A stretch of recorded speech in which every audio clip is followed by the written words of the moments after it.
Today is another Photo Friday, and this time we're looking at macro photography and videography. Let's get into it.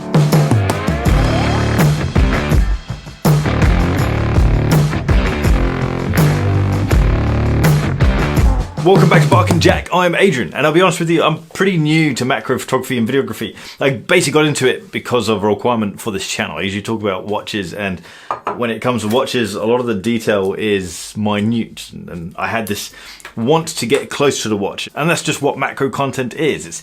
It's just about either capturing something small or getting close to something. That's pretty much all macro means. As long as you understand the technical side of things and you have an understanding around composition, then the change in perspective is so drastic that actually it's quite easy to make an interesting shot. When it comes to choosing a macro lens, the main thing that you need to think about is the magnification.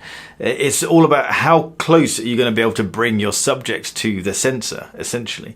I shoot on a Lumix GH5, which is a micro four thirds system, and the lens that I use, the macro lens that I use, is an Olympus 60mm f2.8. This is one of the cheaper lenses, one of the cheaper macro lenses for the micro four thirds systems, but it is phenomenal. This has never let me down. This lens has a magnification of 1:1, which means that the sensor is able to see a full size image of what the actual item is. So for example, this one of the letters within this Grand Seiko logo is probably 3mm tall.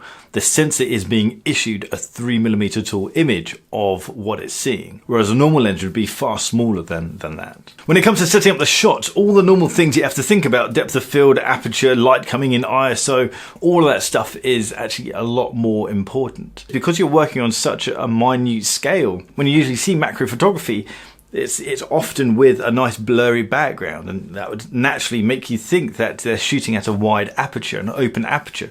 This does f2.8 at the widest. I've probably never shot this at f2.8. Because this is a micro four thirds sensor, you've got a 2x crop when you're making something equivalent to full frame, and so an f2.8 is going to be f5.6. Yeah, f5.6. The longer the focal length, the shallower your depth of field is. And when you bring a subject closer to the lens, you're making that depth of field even shallower. And it's going to be absolutely minute when you're dealing on a macro level. I never shoot this lens at less than f5.6 because I need that depth of field. It's actually used around 7 or 8. Because you need to get a deeper depth of field, you need to stop down your aperture. Because you're stopping down your aperture, that means you need to reduce your shutter speed because you're reducing the amount of light that's getting to the sensor. The problem is, if you're going to reduce your shutter speed, you're going to get vibrations because we're dealing at a telephoto length and at close-up subjects. And so shakes are just going to be so visible. So you don't want to reduce your shutter speed too much, so that means you have to bump up your ISO. The challenge with bumping up your ISO is you're dealing with macro photography, macro content. The whole point of that is to capture detail. If you're going to increase your ISO, that means you're going to introduce more noise into the image, therefore taking away from the detail that you're trying to capture. There's two things that you need to help with all of this, and first one is a tripod, or have your camera set up so you don't need to touch it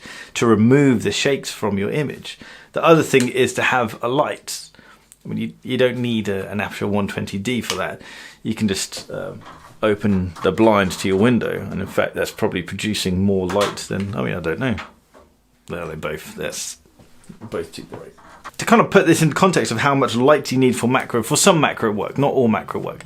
But that shot at the start of the video of my eyeball, that was done right up against my aperture 120D, which is 120 watts light. The lens had to be at f9 because the eye is a ball, and there was so much distance between the tip of the eye and the back of the eye that one was in focus, and so I had to extend that depth of field drastically to try and get the whole thing in focus. It was still a real challenge. I had to crank the GH5 up to 2500 ISO, which is far higher than I usually like to take it. But the weirdest part is I had to actually rest my head on my tripod, like that. Because my head was just moving about too much and just moving in and out of frame.